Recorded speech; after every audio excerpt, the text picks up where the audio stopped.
In this video, we'll start working with one of the most powerful monetization system in Directorist, the pricing plan extension.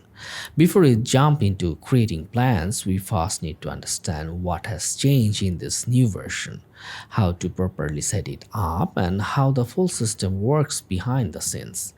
This first part will focus on setup, updates, migration, and payment configuration. So everything is ready before we build pricing plan in the next part. So before we install anything, let's quickly understand what's new in this upgraded pricing plan system. The entire payment system has been completely rebuilt from the ground up for better performance, flexibility, and stability. The pricing plan structure has also been redesigned, making it more flexible and scalable for different business models.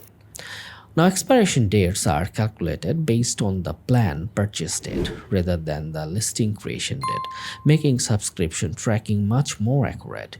User can now manage only one active plan at a time, while existing user with multiple plans will continue using the old system without disruption. Plan upgrades and downgrades are now smarter, with proportional price adjustments and dynamic duration recalculated.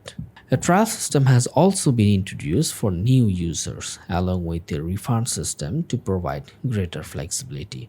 Finally, a fallback plan system has been added to automatically handle expired or failed subscription.